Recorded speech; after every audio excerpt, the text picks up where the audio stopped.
tengo que decir, la verdad, estoy un poco nerviosa. Esto de lo que es veros a todos las caras así en el cine, la verdad es que impacta bastante. Pero nada, gracias por venir, espero que os resulte interesante. En primer lugar, voy a presentarme. Mi nombre es Rocío Tomé, trabajo de programadora desarrollando Sirius Games en realidad virtual y realidad aumentada, pero realmente toda mi formación ha sido siempre en el ámbito de la sanidad.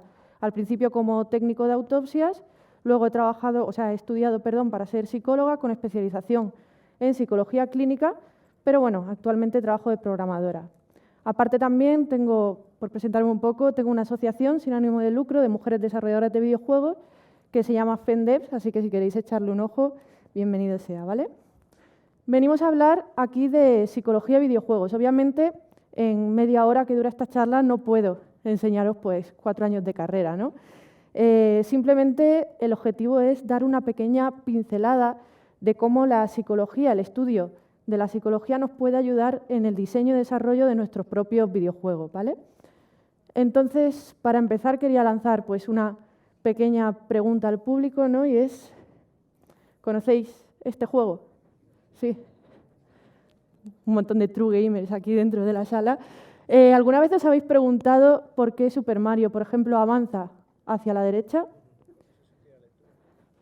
Vale, siempre seguro que habéis escuchado que cuando avanza hacia la derecha tiene algo que ver también con el sentido de la lectoescritura, etcétera, ¿no? Y es que realmente en la cultura occidental la lectoescritura va de izquierda a derecha. Por tanto, cualquier movimiento hacia la derecha se considera normalmente un movimiento de avance, ¿no? Pero entonces yo me pregunto, llegados a este punto, ¿qué pasa cuando lo juega alguien que no tiene una lectoescritura de derecha a izquierda? O sea, de izquierda a derecha. ¿Siente como si Super Mario estuviera retrocediendo? ¿O simplemente lo ve avanzando como el resto de la gente? No solo eso, sino que realmente si nos ponemos estrictos, Super Mario no es un producto occidental, sino que el origen asiático, la lectoescritura realmente es hacia abajo y hacia la izquierda. Entonces, ¿qué está pasando aquí? Pues que sí, el sentido de la lectoescritura en Occidente, al ser de izquierda a derecha, ha dejado una marca en los productos culturales que hace que realmente sea muy común que todo vaya de izquierda a derecha. Habéis escuchado también todo esto de que cuando alguien está imaginando algo, mira hacia la derecha, cuando lo está recordando hacia la izquierda, pero realmente hay una capa cultural por encima que está primando por encima de toda esa parte que tiene que ver con algo muy básico, como el sistema de lectoescritura, ¿no? De hecho, no solo eso, sino si remontamos un poco antes de los productos como Super Mario, tenemos que los primeros plataformas ni siquiera tenían ese avance de izquierda a derecha, sino que los más icónicos son los que tienen ese avance de izquierda a derecha, ¿no? De hecho, a día de hoy es mucho más común encontrar plataformas que tienen el estilo de niveles más tipo Metroidvania, por decirlo así, donde no tenemos un avance de izquierda a derecha, sino tenemos un sistema de plataformas grande que podemos explorar, digamos, en los dos ejes, ¿no? ¿Qué quiero decir con esto? Aparte de que estoy nerviosa ahora mismo. Quiero decir que hay que estudiar siempre un fenómeno en distintos niveles. Y yo os quiero enseñar un poco qué pautas podéis seguir para que podáis incorporar dentro del diseño de videojuegos principios de psicología, porque no es ponerse a buscar allá lo loco sin tener ningún tipo de pauta, ¿no? Lo he dividido en 3 dominios, ¿vale? Observación, investigación y diversificación de teorías, ¿no? El primero de observación lo he querido centrar en un campo de función cognitiva que sería el de la percepción, que significa cómo percibimos el mundo, cómo vemos alrededor, ¿no? El campo de la investigación lo he querido ejemplificar, ¿no?, con el estudio de la emoción, que ya la conocemos todos, la emoción humana. Y por último, el de diversificación de teorías en el campo de la motivación, es decir, la motivación como fuerza que nos impulsa a llevar a cabo una conducta, ¿no? Empezamos por la parte de percepción, de observación, y os quiero animar a que busquéis alrededor vuestra fenómenos psicológicos que sucedan y os intereséis en buscarle algún tipo de explicación, como por ejemplo, seguro que habéis visto por internet que está lleno de imágenes de este estilo, objetos totalmente inanimados donde le podemos buscar la cara. Hay cuentas enteras de Twitter que tienen solo imágenes de este estilo, ¿no? Y todos realmente aquí vemos un poco lo mismo y son rostros, cuando es un poco tonto que simplemente ese tipo de construcción nos recuerda a un rostro humano. De hecho, podemos normalmente incluso darle algún tipo de emoción a ese rostro, alguno de sorpresa, otro de tristeza. El sillón negro no lo sé porque es muy turbio, no sé qué tipo de emoción es esa, pero seguro que es alguna. Entonces esto, no sé si alguna vez os lo habéis cruzado, pero es muy bonito preguntarse por qué sucede, ¿no? En este caso realmente es por cómo reconocemos los rostros humanos. Los seres humanos somos especialmente,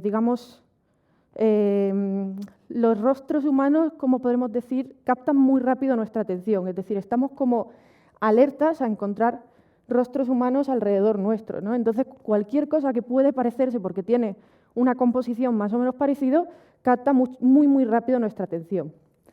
Entonces, esto cuando se empezó a estudiar, además sobre todo con la aparición de la resonancia magnética funcional, ¿no? Se estuvo estudiando si había alguna área del cerebro específicamente relacionada con el reconocimiento de rostros, ¿no? Y se encontró que justo esa parte de abajo, el giro fusiforme que está por aquí por el temporal, cuando ponías a una persona dentro de una resonancia magnética funcional y le enseñaba fotos de rostro humano, esa parte estaba especialmente activa, es decir, parecía que estaba involucrada en el reconocimiento de rostros. No solo eso, sino que si una persona sufre, por ejemplo, un traumatismo craneoencefálico o sufre algún tipo de accidente cerebrovascular y se lesiona justo esa parte, la del giro fusiforme, tiene un tipo de patología que se llama prosopagnosia, que es que no es capaz de reconocer rostros ajenos, ¿no? Bueno, y ni el propio, creo. De hecho, no puede reconocer rostros, ¿no? Entonces parece como blanco y en botella, ¿no? Esa zona sirve para reconocer rostros. Pero si nos seguimos nuestra investigación y seguimos un poco ahondando en este tema, nos damos hubo experimentos, por ejemplo, donde a personas que eran expertos en pájaros, que se llama, bueno, en pájaros, ¿vale? Ornitólogos, ¿no? Sí, ornitólogos lo metían en resonancia magnética funcional y se activaba también el mismo giro fusiforme cada vez que veían pues especies de pájaro y tenían que identificarla, ¿no? Entonces nos encontramos con que una zona que normalmente en un principio creíamos que era exclusivo de reconocer rostros, realmente es útil para reconocer objetos o más bien miembros de una categoría que entre ellos son muy parecidos, es decir, donde todo el mundo ve pájaros, ellos son capaces de distinguir dentro de los pájaros qué especie es, igual que nosotros dentro de todos los rostros que tienen diferencias muy pequeñas somos capaces de decir de quién es, ¿no? Y esto nos lleva a una reflexión muy interesante. Lo que en un principio sería el estudio de por qué los rostros nos llaman la atención, porque, por ejemplo, lo quisiéramos involucrar a nuestro juego pensando que, pues no sé, si quiero llamar la atención del jugador hacia esta zona, voy a poner un rostro humano porque llama más la atención que si simplemente pongo pues una flor, ¿no? Pues nos sirve para otra cosa. Por ejemplo, hay más estudios donde habéis jugado también a este, ¿no? Vale, hay muchos más estudios también donde a niños y adultos que jugaban a juegos como Pokémon, en este caso Pokémon de hecho, también se activaba el giro fusiforme cuando intentaban nombrar nombres de Pokémon. Y de hecho no solo eso, sino imaginad que queréis hacer un videojuego a día de hoy. Poner 150 elementos que la persona tiene que memorizar para jugar parece algo fuera de lógica, es decir, es como un prerequisito que con el sentido común nadie va a cumplir, pero sabiendo que el cerebro tiene ya suficiente maleabilidad, por decirlo así, como para poder aprender y categorizar tantos miembros de un grupo que se parecen tanto, podemos adaptar nosotros el diseño de nuestro videojuego para que sea muy exigente en esta categoría, porque realmente el cerebro tiene la capacidad de hacer estas categorías fácilmente, ¿no? La segunda es para animaros a investigar, ¿vale? Ya tenemos un fenómeno, por ejemplo, o queremos conseguir algo, lo tenemos muy claro y queremos investigar qué tipo de teoría hay detrás para adaptarla, para cogerla para nosotros, ¿no? Y, por ejemplo, en el caso de la emoción, seguro que todos sabéis más o menos, si os queréis imaginar, cómo podéis, desde un videojuego, evocar una emoción a un jugador, ¿no? Por ejemplo, una de las más comunes se habla siempre del uso de diferentes colores para diferentes emociones, ¿no? Por ejemplo, si buscáis tipo emoción y color, vais a encontrar un montón de imágenes como estas, ¿no? De hecho, he cogido 2 a voleo, pero hay 1000, ¿vale? Desconfiad de las teorías que tienen imágenes tan bonitas, ¿vale? Normalmente no sirven de mucho, y es que precisamente esto no nos sirve de mucho. Si nosotros lo que queremos es evocar una emoción y nos quedamos con la primera chuleta, bonita, que nos encontramos en Google Imágenes, por decirlo así, seguro que estáis haciendo algo mal, ¿vale? Porque, por ejemplo, sí es verdad que podemos encontrar cierta base empírica en que, por ejemplo, las cosas de color rojo pueden ser más aversivas porque se relaciona, por ejemplo, con el hecho de que la sangre, el fuego y, por ejemplo, algunos de los alimentos que son venenosos son rojos brillantes, ¿no? Pero realmente eso no explica, digamos, todo el espectro de emociones y relacionarlo estrictamente con un color, ¿no? Por ejemplo, en España, si yo quiero representar, por ejemplo, la esperanza, es muy probable que ponga algo color verde porque es el que tradicionalmente está ligado a ello, pero realmente este tipo de colores que evocan ya sentimientos, por decirlo así, más complejos, dependen mucho de la cultura. Pasa igual que con lo de plataforma, es decir, aunque tenga una base y la teoría esté sustenta sobre esa base, realmente hay un montón de capas culturales, sociales o incluso variabilidad individual que hace que no la podamos incorporar bien a nuestra teoría. Aquí, por ejemplo, me resultaría mucho más interesante investigar si, por ejemplo, la frecuencia de onda de los distintos colores tiene que ver con la actividad emocional que licita, que realmente no lo sé porque no lo he buscado, ¿no? Pero puede ser, y de hecho me serviría mucho más porque me está dando una base explicativa, me está explicando por qué funciona, entonces yo la puedo usar bien, no solamente copiando lo que dice una imagen de Internet, ¿no? Y ya por último quería hablar también de la diversificación de teorías. ¿Qué quiero decir con esto? Una vez que ya veis un fenómeno, lo observáis, buscáis más o menos por qué funciona, intentad recolectar la mayor cantidad de modelos teóricos que podáis sobre el mismo fenómeno.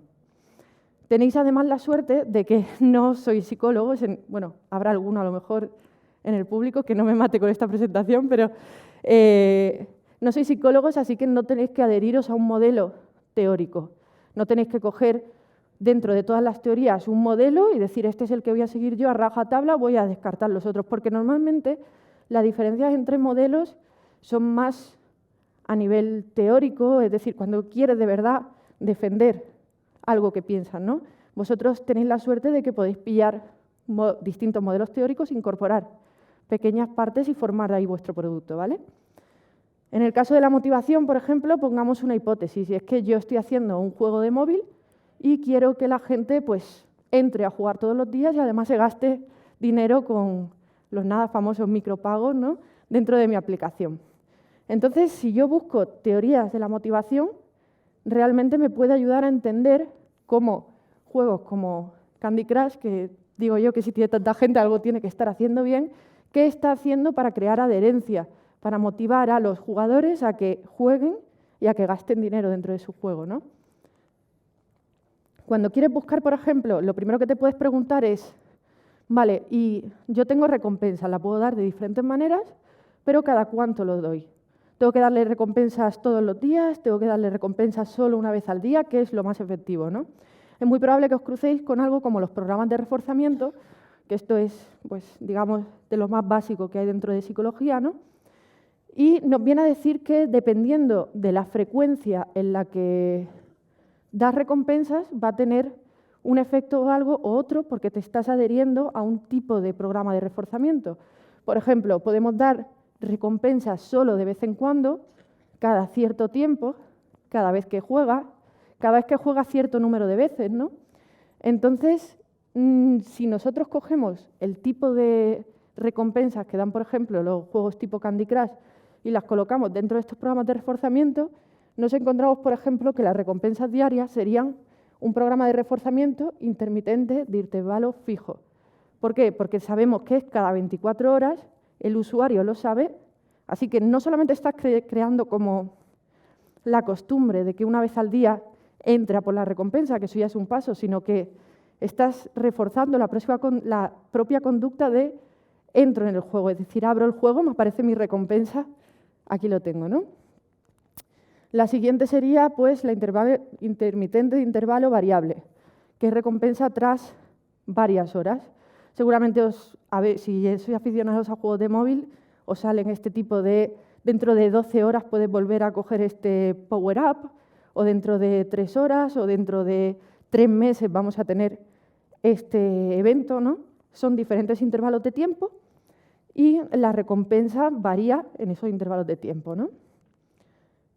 Tenemos la de razón fijo, que sería tras N misiones, esos logros, por ejemplo, diarios que os dicen juega 3 partidas, juega 7, consigue 7 líneas en la misma partida, algo así, ¿no? Algunas son tras una partida, otras tras 3, 5, 4. Y por último, por ejemplo, podemos dar siempre que termine la partida, ¿no? Lo bueno que tiene adherirse a un modelo teórico concreto es que realmente podemos también coger información de quién ha hecho el modelo y decir, por ejemplo, la teoría esta dice que los programas de reforzamiento se pueden usar para la misma conducta, es decir, tú puedes usar más de uno y va a ser más efectivo que usando solo uno, ¿no? Pero además también puedes saber cuál de ellos es el más efectivo en total. Y, por ejemplo, si tú solo vas a poner un tipo de recompensa relacionada con el pago, pues obviamente tú quieres que sea la recompensa el tipo de frecuencia de recompensa que más efectiva sea. Y la más efectiva, no sé si la conocéis, pero precisamente es esta, la de las loot boxes, porque son las intermitentes de razón variable. De hecho, no solo eso, sino que las loot boxes están en ese sitio de la teoría, al igual que otra cosa que son los juegos de azar. No hay nada que enganche más en cuanto a frecuencia de conducta que te recompensen solo de vez en cuando con lo que tú quieres. ¿Vale? Entonces, aquí tenemos este principio justo. Por eso, muchas veces, juegos que no tienen una gran cantidad de micropago y solo tienen un tipo de micropago, se concentran en este tipo de programa de reforzamiento. No voy a entrar en cómo de ético es esto de las loot boxes, ¿vale? Porque es dudoso. De hecho, si queréis después me lo preguntáis, pero daría para una charla entera, así que no voy a entrar en el tema. Pero precisamente es eso, el que más adherencia se crea en la conducta, ¿no? Hablábamos de diversificar porque, por ejemplo, nosotros podríamos habernos quedado con esa teoría y ponernos a dar pues, recompensas una tras otra, pero estaríamos ignorando otro tipo de información también en el área de la motivación que se puede complementar con esta primera teoría que os he explicado. Como, por ejemplo, la teoría del reforzamiento de Skinner. Esta es muy conocida, así que puede ser que alguno de vosotros lo conozcáis. Esta época también de psicología es un poco turbia, porque hacían experimentos creándoles fobias a niños y cosas así, ¿vale? Pero de ese detalle tampoco vamos a entrar. En este caso solamente es para ilustrar que si antes hablábamos de con qué frecuencia se daba una recompensa, aquí lo que nos viene a explicar es que no solamente podemos reforzar algo, que sería aumentar la frecuencia de la conducta, sino que también podemos castigar algo, que sería disminuir la frecuencia de la conducta.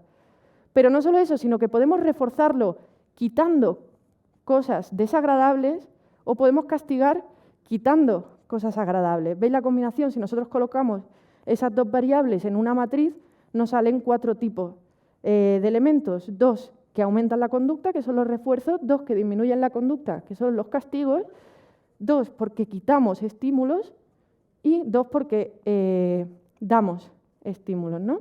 Entonces, sabiendo que existe esta teoría, ahora nos podemos preguntar, ¿yo puedo reforzar la conducta de que la persona juegue más o gaste más dinero en nuestra aplicación? Pero, ¿por qué no aprovechar también y castigar la conducta de que no entre a nuestro juego, ¿no? Esta parte es especialmente interesante porque así a primera vista podemos pensar y decir, bueno, pero a ver, cuando no está jugando, yo no tengo control sobre el jugador, ¿cómo voy a castigar el que no juegue si yo no puedo interaccionar con él, ¿no?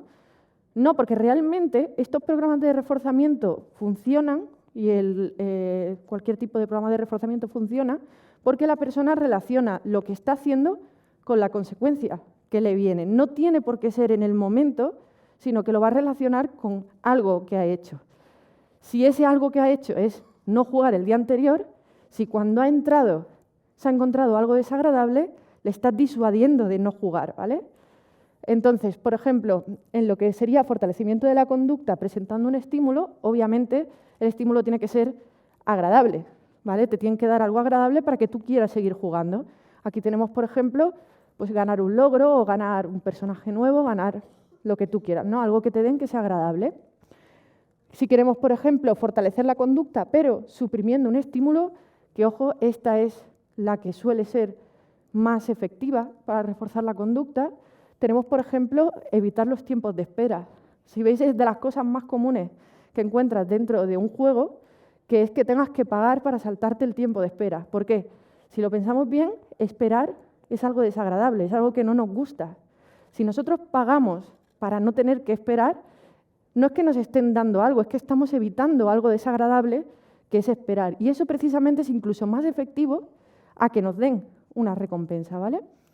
Luego podemos suprimir la conducta presentando un estímulo, que en este caso obviamente tiene que ser un estímulo desagradable, y puede ser, por ejemplo, no sé si habéis visto cuando entráis a un videojuego y os dicen, vaya, la semana pasada, si hubieras entrado, habrías ganado este personaje nuevo. Esperamos que para la próxima sí estés. Si veis ahí, lo que están haciendo con ese mensaje es castigar el hecho de que la semana anterior tú no has estado jugando, ¿no? Luego, aparte de suprimir la conducta, suprimiendo un estímulo, tenemos, por ejemplo, el perder la recompensa diaria. Habéis visto cuando entráis a los juegos que os marcan muy bien desde el principio, tipo, llevas 7 días jugando, ya tienes la recompensa máxima. ¿Qué ocurre? Que si el día siguiente ya no entras, eso vuelve al principio, ¿vale? Ni siquiera tienen por qué avisarte al principio. Cuando tú entras, ves que lo has perdido y te da la sensación de que has perdido algo que te gustaba, que era tener esa recompensa acumulada, y funciona así, castigando el día anterior que no has entrado, ¿no? Entonces, como veis aquí, si unimos lo que son los programas de reforzamiento que nos dicen con qué frecuencia tendríamos que presentar recompensas o castigos, ahora que sabemos que hay de la otra categoría, o aquí todas las maneras que podemos presentar y quitar castigos cualitativamente, tenemos un montón de combinaciones de programas de reforzamiento que están operando, digamos, en los principios más básicos de la psicología. También os digo, cuidado, ¿no? Porque intentad hacer los juegos divertidos en sí, ¿vale? No lo baséis solamente en esta serie de recompensas. Recomiendo más usarlo más bien como un poco de base o de ayuda, ¿no? Igual que pones personajes bonitos para que a la gente le guste tu juego, no pasa nada si das recompensas diarias para crear cierto hábito. Pero últimamente es verdad que se ven muchísimos productos que se basan solamente en crear adherencia en el juego, y yo no sé a vosotros, pero a mí me llega un momento donde me satura y dan tantas recompensas, tantos mensajes, tanto tal, que como no lleves mucho tiempo jugando, no invita para nada a empezar a jugar, ¿no? Así que mucho cuidado con esta arma de doble filo, pero siempre es muy interesante saberlo. Luego, aparte, hablamos también de diversificación, porque digamos, las dos que puse antes eran como la vía fácil, operativa, teórica, que si la comprendemos podemos mejorar nuestros programas de reforzamiento, pero, por ejemplo, si seguimos indagando, tenemos teorías como la pirámide de Maslow, que también es una teoría de la motivación, que seguramente muchos de vosotros conocéis, que es que cada persona está en uno de los escalones, donde el primero sería pues, tener, por ejemplo, algo que comer, estar bien de salud. El siguiente escalón sería ya tener un entorno seguro, y a partir de ahí va subiendo con factores sociales, cuando el último es la autorrealización. De primeras me podéis decir que esto no tiene nada que ver, es decir, yo quiero que la persona juegue a mi juego. ¿De qué me sirve a mí esto, que es como extendido digamos, a la población general, ¿no? Realmente, si nos paramos a pensar, una vez que conozcamos la teoría, no suena mucho este tipo de comportamiento a lo que haría una persona, por ejemplo, dentro de un survival. Cuando alguien juega por primera vez al Minecraft, por ejemplo, lo primero que hace es buscar recursos. Después de buscar recursos, intenta tener un espacio seguro alrededor. Y después de tener un sitio donde está seguro, ya se enzarza en cosas sociales. Primero, de un modo más cooperativo y ya cuando, digamos, se siente fuerte intenta competir con los demás y ganar prestigio.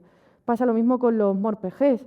Es decir, aunque nosotros estuviéramos buscando cómo motivar a una persona, para consumir nuestro producto usando pues, recompensas, etcétera, el toparnos con esta serie de teorías nos sirve también incluso para meter en contenido, en lo que es el diseño de la propia mecánica del juego y adaptarlo a una teoría pues súper básica que muchos de vosotros ya conocían, ¿no? Y ya por último hablar también, por ejemplo, de la teoría de fijación de metas de Locke, que realmente no es tan conocida comparada con el resto y de hecho es un poco extraña de entender, ¿vale? Porque es un poco, digamos, más hippie, en el sentido que dice que el buscar una meta en sí ya es un reforzador en sí mismo, es decir, que no tenemos por qué dar una recompensa porque el que nosotros lleguemos a hacer eso ya es una recompensa en sí mismo, una meta, ¿no? Pero que si aparte da recompensa a esa meta, hay varios factores que la hacen más efectiva. Una de las cosas que habla, por ejemplo, es que si nosotros podemos elegir el resultado, o sea, la recompensa de esa meta, nos parece mucho más apetecible. Ni siquiera eso es el núcleo de la teoría, pero es algo que suelta por ahí. Y ahí te paras a pensar y dices, vale, yo voy a dar recompensas, imaginaos que estoy haciendo un juego tipo RPG, y yo tengo que dar recompensas a los jugadores por terminar una misión. ¿A qué os suena esto de que al final de la misión os dejan elegir entre dos armas, entre dinero o un arma? Realmente no les costaría nada hacer 2 misiones diferentes o 3 misiones diferentes donde tienes diferentes misiones, pero en su lugar tienes una con diferentes recompensas. ¿Por qué? Porque esto realmente hace que esa misión te parezca todavía más atractiva que una de las dos que ya viene determinada, ¿no? Volvemos otra vez al mismo caso. Teníamos un fenómeno, queríamos utilizar la psicología para ello, pero nos encontramos con que un modelo teórico nos sirve para otro aspecto distinto de los videojuegos que no era el que queríamos al principio, pero que nos sirve en nuestro diseño, ¿no? Y nada, ya simplemente para concluir, pues deciros otra vez lo mismo. Os animo a que aprovechéis porque la psicología son muchos años de conocimiento acumulado, ¿vale? Están ahí y realmente los videojuegos son casi un bebé en pañales al lado de la psicología, ¿no? Y hay muchísimo conocimiento dentro de la psicología que está esperando ahí a que alguien quiera utilizarlo y lo adapte a lo que es el contexto de los videojuegos. No solo eso, sino que también el estudiar, el mojarnos un poco de psicología, y ojo, mojarnos ya he dicho que no es coger la primera teoría bonita que se os presente y aplicarla directamente, sino intentar entenderla, intentar aprender por qué funciona, cuáles son sus bases, nos va a ayudar a entender por qué funciona un videojuego, que al final es un comportamiento humano contra una máquina, ¿no?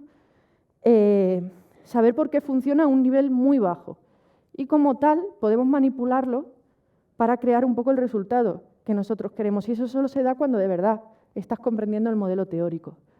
Entonces, observad, investigad y no os quedéis con lo primero, sino diversificad e intentad disfrutar de esto. Y nada, podéis seguirme en Twitter y espero que os haya gustado, así que muchas gracias.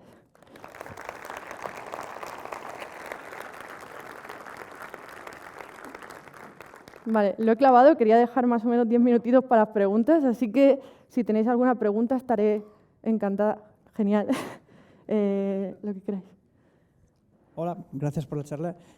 Al principio nos enseñabas que Mario avanzaba hacia la derecha y decías que era consecuencia quizás de la lectura, del sentido de la escritura, pero luego nos has recordado que Mario es japonés y que allí no leen de izquierda a derecha.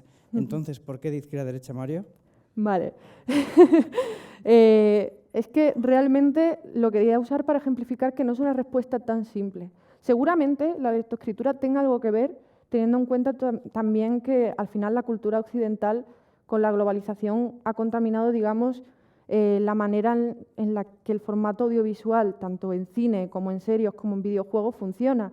Es decir, este recurso de ir hacia la derecha porque la persona está imaginándose el futuro, ir hacia la izquierda porque lo estaba recordando, es un recurso cinematográfico muy antiguo, más antiguo incluso que los videojuegos.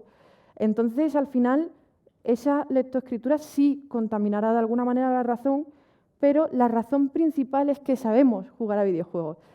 Casualmente, o por este tipo de influencia del cine, se instauró que era de izquierda a derecha. Además, no solo eso, sino que Super Mario aparece o sea, en la izquierda de la pantalla mirando hacia la derecha. Parece que te invita directamente a avanzar en ese sentido. Nosotros sabemos jugar plataformas, esperamos que se comporten de cierta manera y eso prima por encima de la lectoescritura. Aunque esta seguramente haya tenido algo que ver en su origen. Y al final eso, ¿por qué avancé hacia la derecha? Por un cúmulo de razones. Y lo bonito es intentar desgranarlas todas. ¿Alguien más? ¿Por ahí? Luego también, chico aquí. Yo tenía una pregunta con respecto a lo que has dicho después del tema de Super Mario, que has hablado de que los juegos ahora son más Metroidvania, de desplazamiento más libre, con zonas, con habitaciones y demás. Un poco, ¿a qué crees que se ve en tu opinión? Si crees que el tema de exploración-recompensa tiene algo que ver o ha influido en ello. Vale, leí también que la elección libre suele ser, en el tema de videojuegos, mucho más atractiva que el que estés determinado a ir siempre en una misma dirección. Entonces, ese sentido de la exploración, de intentar conocer un mapa, tendrá mucho que ver. Y el tema, por ejemplo, de poder explorar para conseguir recompensas, como esas típicas monedas o logros que esconde a lo largo del mapa, es un reforzador en sí mismo. Pero también yo creo que tiene mucho que ver el tema moda, un formato que normalmente acaba funcionando, bien por el tema de recompensas o bien porque ya estaba saturado el mercado de lo que sería la manera de hacer plataformas anterior, directamente se cambia y se empieza a replicar la fórmula. Se crea un género y digamos que está de moda un tiempo. Seguramente si consiguen de alguna manera reinventar las plataformas, veremos otra vez otra marabunta de juegos con el nuevo formato. Pero sí, es interesante. Creo que había un chico ahí que lleva un rato.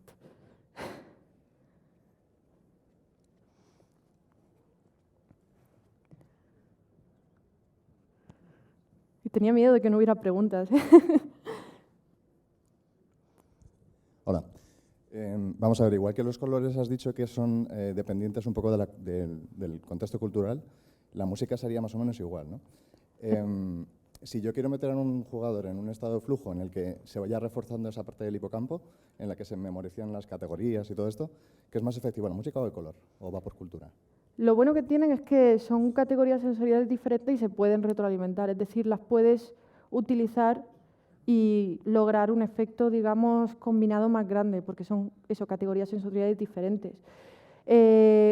Puedes usarlo porque al final, por ejemplo, una música, lo que se habla de que ciertos acordes hace que esté más triste o ciertos colores, aunque sea ya no tanto una razón de esta como biológica tan pura y tenga más que ver con contexto cultural, funcionar te van a funcionar. Yo, de todas maneras, ya que sabes un poco que la trampa es la contaminación cultural, por decirlo así, te recomiendo, ya que sabemos que podemos aprender a crear nuevas relaciones emocionales con comportamientos, ¿por qué no intentas tú condicionar tus propios colores o acordes a determinadas emociones? Es decir, tú puedes tener, por ejemplo, un guión que elicite tristeza y que siempre que haya esa tristeza las relaciones con cierta gama de colores o ciertos sonidos. Eso va a hacer que realmente te asegures que tengan, evoquen la emoción que tú quieres y además puedes jugar incluso a hacer lo contrario que el producto cultural más famoso. ¿Por qué no vamos a condicionar, por ejemplo, que la tristeza sea un color naranja brillante? Parece contrario, porque naranja brillante parece como el culmen de la felicidad, porque queda raro un codemotio, el naranja brillante, ¿no? Pero si tú eres capaz de condicionar que eso sea tristeza, estás haciendo un producto mucho más fresco que la gente que simplemente reproduce el mismo esquema. Gracias. Nada.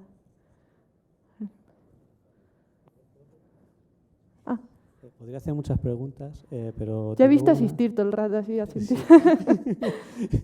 Hay una pregunta que últimamente me hago bastante recursivamente, que es ¿qué es lo que hace que algunos tengamos tanta adicción a juegos que sean tremendamente difíciles como puedan ser Sekiro, la saga Dark Souls o Super Meat Boy? Vale. Hay una teoría que de hecho a mí no me gusta, pero la ha nombrado ya el compañero, que es la teoría del flow, que hablan de que cuando tú consigues equilibrar dificultad con recompensa y lo pones como al límite de la habilidad, entra como en un estado de flow, etcétera. A mí esa teoría no me gusta básicamente porque no es muy explicativa, simplemente te describe un fenómeno pero no te dice tanto exactamente por qué existe. Y hay un montón de momentos en los que no cuadra. Eso, se puede entrar en flow con cosas que no supone un reto, ¿no? Entonces, yo creo que tiene más que ver con cultura de jugador. Es decir, si tú ya estás acostumbrado a jugar, estás acostumbrado a los retos y además eres una persona que te gustan los retos, ya incluso fuera de los videojuegos lo vas a buscar. Es decir, seguramente seas una persona que le guste intentar resolver un cubo de Rubik o intentar aprender a programar un lenguaje que no ha tocado nunca. Es decir, esa serie de comportamientos. Yo creo que tiene más que ver con eso, con que eres una persona, o este tipo de personas, es alguien que quiere autosuperarse mucho y busca en los videojuegos, en la dificultad de los videojuegos, esa sensación de realización. Así que más o menos yo creo que van por ahí. Buenas. Yo quería antes de nada felicitarte por la charla, que creo que ha sido de las mejores que he podido ver aquí en Codemotion. Gracias. Y luego, bueno, haciendo un poco alusión a ese punto escabroso de la moral acerca de la adicción, de ciertos mecanismos de recompensa y demás, pues sin adentrarnos en ello, sí que me gustaría que nos contases un poquillo si ya crees que hay ciertas regulaciones o algún tipo de supervisión para, a medida que se vaya ahondando en la psicología y haciéndola confluir con los videojuegos, no caer en, yo qué sé, en alguna cosa un poquito más, no sé, escabrosa quizá. Sí, a mí de hecho me preocupan personalmente el tipo de recompensas que se están dando en videojuegos, sobre todo destinados que los ves con un PEGI 12. Es decir, creo que el Fortnite tiene PEGI 12, de hecho. Es decir, tienes a un niño de 13 años expuesto a los mismos mecanismos de adicción que tienen unas tragaperras, que es, yo quiero esta recompensa. Entonces, tengo que conseguir los recursos para tener esto, para que al azar me dé la recompensa que yo quiero, ¿no? Y a mí me resulta bastante peligroso por eso, porque además tiene como un símil con lo que son adicciones ya que tengan que ver con dinero. No es casualidad, por ejemplo, que en este tipo de juegos, digamos, la divisa nunca es dinero, sino que tú transformas tu dinero en una divisa ficticia, gemas, que tú no relacionas realmente con dinero, para que la sensación de gasto sea diferente que cuando estás sabiendo exactamente el dinero que estás gastando, ¿no? Además te lo combinan con ese tipo de ofertas que mientras más gastas, más tienes y ya no sabes, o sea, no sabes realmente siquiera el dinero que te has gastado para eso, ¿no? Me recuerda un poco, por ahí tenía también el dilema, a cuando de pequeño, muchas veces me lo han dicho, en plan, Rocío, nosotros coleccionábamos cromos de Pokémon o de futbolistas y tazos y no hemos salido de ninguna manera, y es el mismo principio, ¿no? Tú comprabas sobres hasta que te salía el que tú querías, ¿no? Pero realmente ahí el control de dinero que tenías era diferente, es decir, no tenías un entorno donde podías acceder 24 horas, sino que necesitabas que alguien te diera el dinero para comprar los sobres o que te lo compraran, y además tenía un final, es decir, completabas el álbum y ahí lo tenías. En esto realmente estamos en un juego infinito donde van a sacar cada vez más expansiones y tienes a niños metidos ahí. Con adultos, pues al final ahí hay un poco menos de debate, porque se supone que cada adulto pues tiene que saber más o menos regular eso, etcétera, pero me preocupa especialmente con niños. Y yo creo que no va a tardar mucho en salir algún tipo de normativa. Ya hay muchos países donde están hablándose y están evitándose este tipo de conductas relacionadas con juegos en este tipo de productos. Si todo fuera dentro del juego, que simplemente pongo a modo de digamos, de Conecta 3 o lo que sea, la recompensa diaria, pero tú no puedes con dinero acceder a esa recompensa, pues todavía se queda en un marco del juego. Me preocupa más cuando eso tiene que ver con una divisa real, y además una divisa que no se relaciona con dinero. Buenas tardes. Quería continuar un poco también con la pregunta del compañero, que sí que en Estados Unidos creo que hay una iniciativa para prohibir los loot boxes y aquí también en Europa está en el punto de mira del organismo regulador también, porque se han dado cuenta efectivamente que hay un matching entre las políticas, bueno, las técnicas de las agaperras del juego y este tipo de refuerzo, ¿no? Entonces te quería hacer una pregunta de que si parece que se está aplicando en los videojuegos estrategias psicológicas para hackear un poco al usuario del producto, ¿dónde estaría esa barrera? Es decir, tú quieres que la gente use el producto, quieres que la gente se sienta satisfecha a jugar al videojuego, porque tú has dicho hace un momento, parece que la frontera tú la pondrías en si hay dinero de por medio, ¿no? Pero si tú haces que la gente se vuelva muy adicta a un juego, porque en las redes sociales también estaría el debate, ¿no? Quería preguntarte un poco tu opinión al respecto, ¿no? Si hay un límite a estas técnicas, a si se deben aplicar o no en estos productos. Ya, aquí es que entramos ya más bien a un debate ético. No creo que tenga una respuesta, sino ya ahí cada uno, si quiere anteponer, digamos, el bienestar social o esa libertad individual, podemos entrar en un mini debate de hasta qué punto tenemos que proteger a los consumidores que hacen libremente uso de esa tecnología. Creo que eso es un debate abierto a día de hoy y sobre todo, ya eso en mi opinión personal, hay que primar un poco con lo que es el bienestar de la sociedad entera, por tanto algún tipo de regulación como mínimo debería tener. Pero ya ahí, eso sí, lo que sí quiero es que muchas veces entre nosotros que seréis aficionados más o menos a los videojuegos, hay que distinguir mucho juegos que se basan en esto y juegos que simplemente lo tienen como una mecánica añadida, ¿no? Se mezclan un poco, sí, pero más o menos. Es decir, me preocupa de todas maneras también que se estigmatice de más a lo que es el videojuego como producto cultural por culpa de este tipo de dinámicas que están relacionadas con el juego, ¿no? Ahí es personal, es un debate abierto y la verdad es que yo creo que dentro de poco va a haber algún tipo de voz cantante que va a delimitar un poco. No te sé decir exactamente. Y creo, no sé si tengo más tiempo ya, ¿no? No sé cómo va. Sí, ¿no? Bueno, Ella muchas manda. gracias. Mi pregunta va más desde el punto de vista el potencial didáctico de los videojuegos como refuerzo del aprendizaje. Si aplicarían los mismos principios cognitivos o algún otro tipo de estímulos. No, estupendo. De hecho, todos estos tipos de reforzadores, frecuencias reforzadores y tal, están muy dentro de lo que son los principios de gamificación para la adquisición de conductas y tal, se utilizan constantemente. Cada vez que hay un psicólogo, por ejemplo, con un grupo de niños intentando fomentar cierto tipo de comportamientos, habéis visto lo de poner una estrellita verde, aunque sea una estrellita verde ya estás usando ese tipo de programa. Lo puedes usar perfectamente y la verdad es que es un uso un poco más ético que el de intentar sacarle dinero a alguien. Así que sí, los puedes usar, pero también yo aquí siempre digo que cuidado, porque tenemos también que intentar que ese tipo de juegos que intentan pues, ser no solo lúdicos, sino también de aprendizaje o de adquisición de buenas conductas, sean divertidos ya de por sí.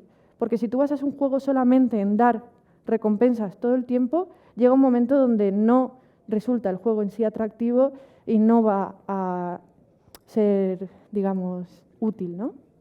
Así que eso, intenta también la mecánica, pero vienen bien como añadido, eso sí, seguro.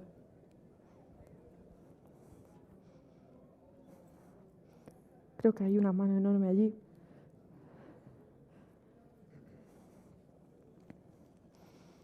Qué alegría, ¿eh? Un mogollón de preguntas. Hola, buenas. Ante todo, pues enhorabuena por la charla. Gracias. Y también un poco en lo que decía uno de los chicos que ha hablado antes, ¿no? Sobre el Dark Souls y el Sekiro. Yo quería preguntarte sobre esa motivación, porque, por ejemplo, hay algunos videojuegos en los que la motivación puede ser encontrar, pues, ir explorando y encontrarte con un paisaje precioso, un arma, un aspecto para tu personaje, una montura, 1000 cosas. Otra motivación puede ser lo bueno que tú seas. Por ejemplo, pues hablando del Sekiro, hablando del Dark Souls, al final eres tú contra la máquina. Creo que en el Dark Souls se te puede añadir gente y ayudarte, pero al fin y al cabo es eso, es tu habilidad contra la máquina. Y a mí me sorprende mucho qué es lo que engancha de otros juegos, entonces, como el League of Legends, el Overwatch, porque es un juego en el que sí, tú puedes ser muy bueno, pero requieres coordinación con un equipo y muchas veces si tú juegas solo, por ejemplo, el mapa siempre es el mismo, nada cambia, no hay mucha progresión más allá de la progresión que tú tienes de tus niveles y tu ranking y tal. Pero además es que muchas veces, y lo digo por mucha gente que conozco y tal, ¿no? Te pones a jugar, están jugando, tal, este tío es hay que ver qué equipo me ha tocado, que no sé qué. Entonces como que da la impresión de que tampoco ellos pueden avanzar mucho, ¿no? Uno puede ser muy bueno, pero juega solo, no tiene un equipo que le apoye, no se comunica, no hay comunicación. Y a pesar de eso, a pesar de que, bueno, ¿qué es lo que mantiene a esa gente un poco un poco enganchada a ese tipo de juegos, ¿no? O sea, ¿qué progresión o qué cosas sienten ellos que Sí. les haga estar jugando? Yo creo que precisamente si tiene ese tipo de comportamiento con el resto de compañeros, seguramente es que sea una persona especialmente competitiva. Y el League of Legends, como el Overwatch, como ese tipo de juegos, son especialmente competitivos, ¿no? Ese tipo de personas a lo mejor es que no están tan hechos para el trabajo en equipo, pero sí les gusta esa sensación de ganar a los demás, ¿no?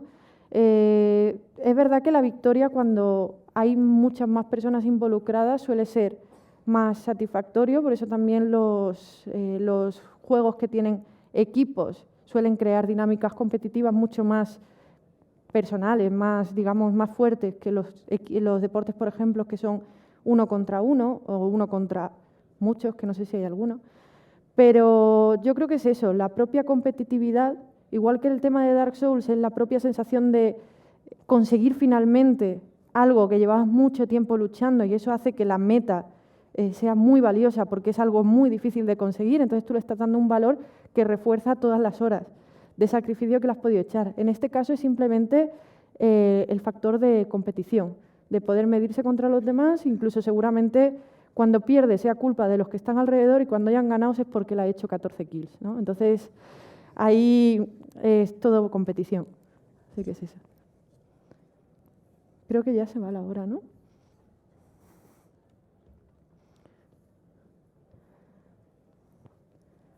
Vale, pues creo que ya estamos en la hora, ¿no? Así que nada, muchas gracias y gracias por las preguntas.